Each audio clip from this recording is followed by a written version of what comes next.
Hi, I'm Randy Hollenbeck, and this is the Music Roundtable.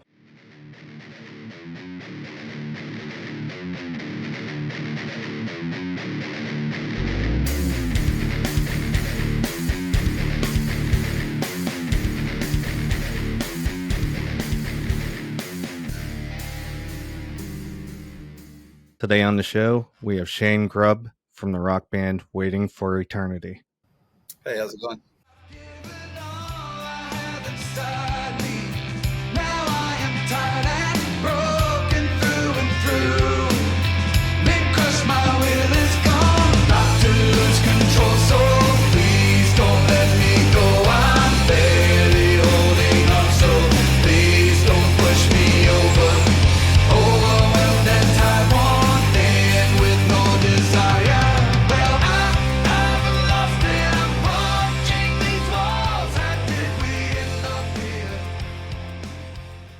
I wanted to ask you what age you started playing guitar, what got you into playing guitar? I started playing guitar like for real probably around 18, I guess, 17, 18. And not the year 17, 18, the age 17. So 17 or 18. And but I was always interested in playing music. I had a guitar growing up as a kid. And my mom played a lot of music with me when I was younger. So, I always had a guitar around, but never really started trying to learn it for serious until about 17. Now, did you take lessons or did you learn out of a book? I think I took some lessons when I was about 20. Um, but for the most part, I just played by ear, just kind of self-taught. Do you remember what the first song you learned how to play was? I actually played some keyboard when I was younger before guitar. So that first song was St. Elmo's Fire. I could play on keyboard. Uh, and after that, probably the first song on the guitar was it may have very easily been "No Sleep Till Brooklyn" from the Beastie Boys album. Not the solo, just the chord parts. Yeah. Who would you say would be your influences? Vocally, I grew up a big Elvis fan from like the time I could stand up to till now, I guess. But I would say Elvis early on, and then um, really probably once the '90s hit, I was into a lot of Pearl Jam. So you got Vedder, you got Ed from Live, Seven Mary Three. Um, Always big fan of Scott Weiland from STP. So those were some of my bigger influences. Is when I actually started singing, because I didn't start singing until I was probably 26 or 27. So Yeah, I could see some of those influences in some of your songs. Like I could hear Seven Mary Three, and then live with the kind of like palm muting guitar, crunch. So I guess that wore off on you then, huh? it's weird now because now I mostly listen to um, like Sturgill Simpson and Nathaniel Rateliff and the Night Sweat. It's like I'm kind of on a country kick right now. So it's kind of weird. It's in a rock band, but primarily what I'm listening to is like is like country stuff. So How did you form the band? the band as it currently is. I started playing with my buddy Ron. He was 18 and I was like 28, and no, he was 16 and I was 26, I guess. And we played for a long time together. We had several different bands, but Waiting for Eternity come about with me and him, and we were looking for a bass player. They were just hard to keep a bass player, and we had a really good bass player, and he didn't want to kind of start going out on the road and that kind of stuff. So Tony, our current bass player, was actually going to come in and play rhythm guitar with us, but he said, "Well, I can play bass," so he started playing bass. And Tony and I met. I own a comic book shop and I've done that for 25 years now. We met there at the shop. We play a game called Warhammer, and we met through that game and playing that game, and was probably around each other for 10 years and didn't realize either one of us played music because we were kind of both taking a break from that at that time. But so anyway, we got together, and then uh, our Ryan decided that he wasn't going to be able to do the tour stuff and that kind of stuff either. So we hooked up with Edison, who's now our drummer, and that's the current lineup for Waiting for Eternity. Now, over the last year, we've had lockdown and everything. What have you guys done since then? Like, have you went in the studio and wrote some music while we were locked down? The album that we're getting ready to release was recorded at the beginning of 2019. Um, I'm sorry, at the end of 2019, the beginning of 2020. So we had this new album that we recorded, and then COVID hit, and we were just kind of, you know, we've got this music. What do we do with it? So we actually sat on it for almost a year before we started really doing anything. And during that time, um, we wrote a little bit, but really didn't see each other a lot during 2020, to be honest.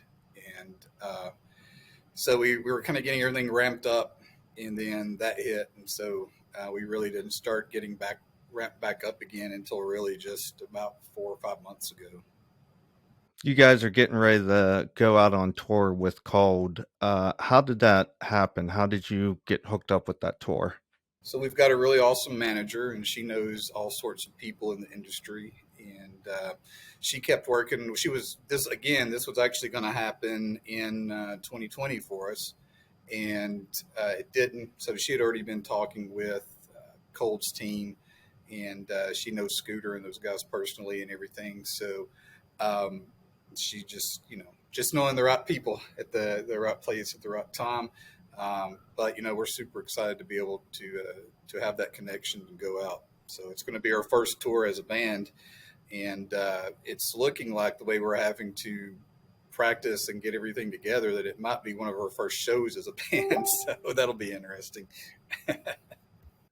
What state is your band based out of? We're in Tennessee. Do you got a pretty good following down there? Yeah, we've got a pretty decent following there. Our guitar player that's going to go out on the Cold tour with us, he actually lives in Arizona, and he's started creating a pretty good fan base out that way as well for us. So I think we're going to have some fans all along the way. We've tried to hit the Facebook a lot and that kind of stuff, and really get our music out all over the place. So on Spotify, we've got people listening in Europe a lot, which is really cool. And so I guess we'll find out as we go, kind of what kind of fan base we have in each city we hit. I wanted to talk about a few of your songs here. The song "Wait," it's kind of like about relationships, about these two clans battling each other. Is that kind of like good versus evil? Is that what you see it as? So Tony does. He's done all of our lyric videos, and so that was the way that he interpreted some of it. But as far as how I'd written it, not really so much. But I try not to put what it's about for me onto other people. I feel like music means something different to everybody, and I don't want to take away from that. For anyone. I know before that I've had songs that's meant a lot to me, and then I see an interview with the guy who wrote it, and it's like, oh, well, now I think about it differently. And I try not to be that way. But the lyric video, yeah, is definitely that's how Tony had it set up. It's really more about self struggle, But I mean, you know, there's those two sides, I guess, always struggling inside as well. So you could look at it as two clans, sure. So I watched some of your videos and I was wondering if that's how you thought or that was somebody else's perception. Because there's one called Blindfold, and it seemed kind of like that's pretty straightforward. Okay.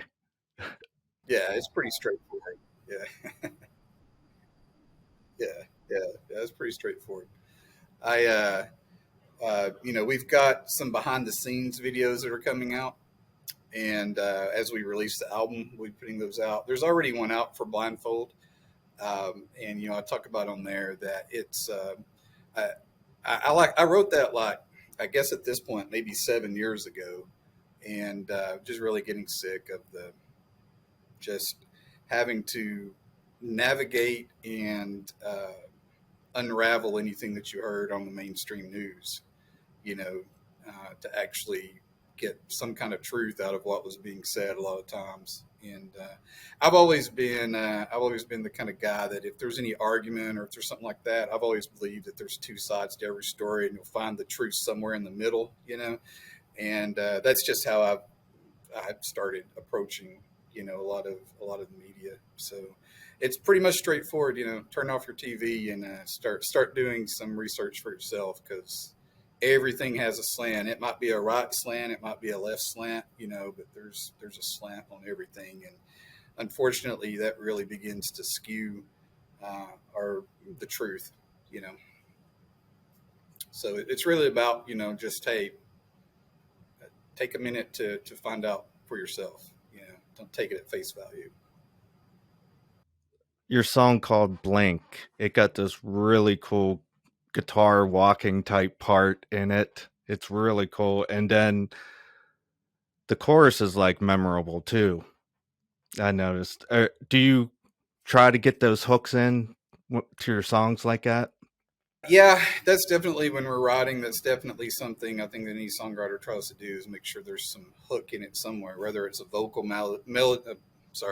melody, or a guitar riff. And sometimes you get lucky and you come up with both, and get a really catchy song. Um, we wrote this album for the most part with Sahaja. He's the lead singer for the band Raw, and he we co-wrote a lot of the songs with him. Then he produced it for us, and that was a really cool experience.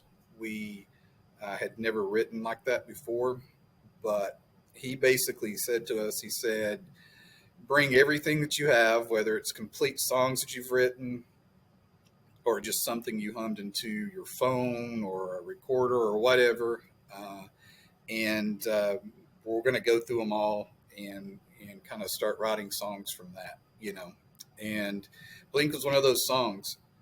I I kind of remember recording it at like 2 in the morning. I just kind of was screwing around and kind of hit that riff, and I thought, man, I need to record this before I stumble off to bed, and I did. And I honestly I forgot about that riff, which is basically the whole backbone of that song, for probably a year or so.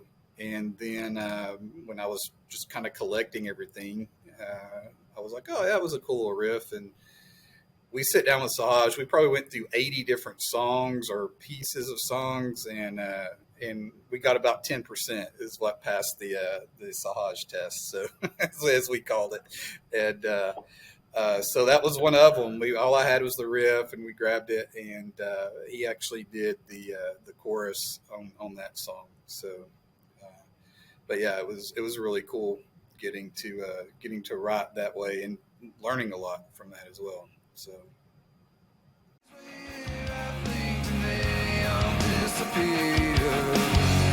I stumble on regret and fall into the fear.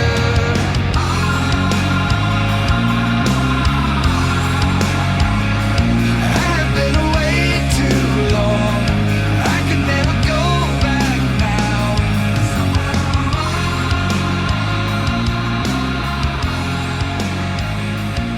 Through all my better days, I can never get there. Your song "The Long Walk," it has like a really cool, it reminds me of something like Johnny Cash would do, like that opening acoustic chord and stuff. um how's the response been to that song? That's probably been our best received song. Yeah, yeah. We put that's the one we've put the most advertising money behind too, though. But I think overall, when people listen to the album, they usually pick uh, that song and one we haven't released yet called Trees, which is basically just an acoustic song um, that they'll pick from the album. So yeah, and it did have some Johnny Cash influence behind it for sure. So again, it's almost has the same story as Blink because I it was I write a lot like after midnight for some reason. Like I'm not good during the day, but after midnight, like I get my second breath, I guess, and I start writing. Um, and it was probably 2 or 3 in the morning, and I just hit that little riff, that's at the first of the song. I thought I better record that someday, and again, I just forgot about it, and it was actually in the same folder on my laptop as the Blink riff was. I probably wrote them pretty close together, and we just had that little riff and built the whole song off of that. Everything that I've heard so far from your music, eh, I like every song. So I'm definitely looking forward to what you guys are going to release next. Cool. Cool. Well, we've got 8 songs that'll be out on the album, and 5 of them are pretty rock, and one of them is probably more like a ballad, and then there's a couple that are more laid back acoustic. So there's a pretty good mix. That's one of the things. I'm still a Pearl Jam fan, but at one time I was a huge Pearl Jam fan. That was one of the things that was always liked about them, that you could listen to a Pearl Jam record and they'd be just killing it, with something like Blood, and then off of Verses, and then all of a sudden you've got Elderly Woman behind a counter, just an acoustic song. And I was like, whenever I finally start doing this, like I want to be that kind of band that, it's kind of like, yeah, I scream my lungs out and then I sing this nice acoustic song, to kind of get all sides of it. It opens up the album a little bit more with like different, not all the same sounding songs. Yeah. Yeah. And that was one of the things working with Sahaj that we wanted to do. We kind of wanted to treat each song as its own song. And I feel like we did that pretty well. So, Now, you guys just started like a Kickstarter. Can you tell us about that? this will be, I think, our third that we've done. So we've had the band going. And it's basically the last Kickstarter we did, we had a limited edition Kickstarter CD, and we had about 50 left over from the Kickstarter, um, and just kind of been holding on to them for a while. And we said, well, we want to do a Kickstarter for the tour to kind of help us get out there and get some money in the bank. This is extremely expensive. The music industry is ridiculous expensive when you start trying to actually make something with it. And so we said we're gonna do a Kickstarter. We're gonna offer some of those physical CDs to wrap that up. I think there's only like 45 of them, and then we're gonna do like road crew T-shirts. So basically, they'll be limited only to the Kickstarter. So it'll actually say Road Crew on the back, and it'll have the tour dates and our new logo on the front.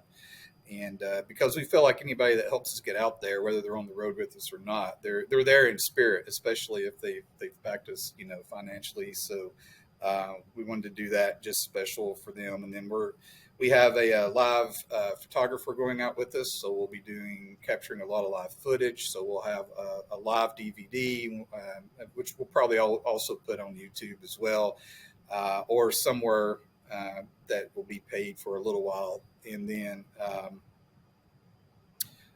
we'll do a live audio as well. So we'll actually put out a live audio album after the tour. We'll probably want to.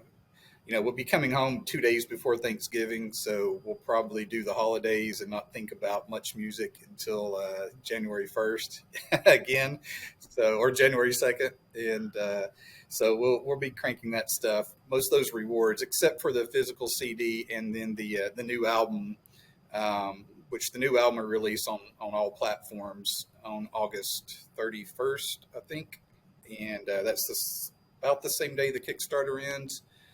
Um, and everybody that does the Kickstarter, I've got it timed. I'm sorry, I'm not real sure exactly how I've got it timed. I've got it timed where if you back the Kickstarter, you will get I'll send you the digital files the week before this actual release of the album. And if you bought a physical CD in the Kickstarter, you'll get that shipped out. You should have it before the digital stuff releases on iTunes and all those other platforms.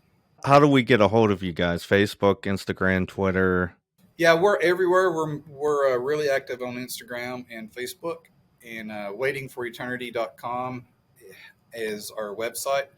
And we post all of our videos. You can buy our songs directly from there, which we appreciate because we get more of the money that way than if you buy them from iTunes. But as you know, so we've got everything on the website, and you can go there. You can listen to all the songs. You can pretty much find everything at waitingforeternity.com. That's all I have for now. Do you have anything to add? Nah, man, I don't guess so. I appreciate you. I appreciate you talking with me and having me on. And it's always cool to get to talk about the music. Walking around in the dead man's clothes is a fine line. Time to shed these worn-out rags, leave them all behind. I'm not sure where we are going.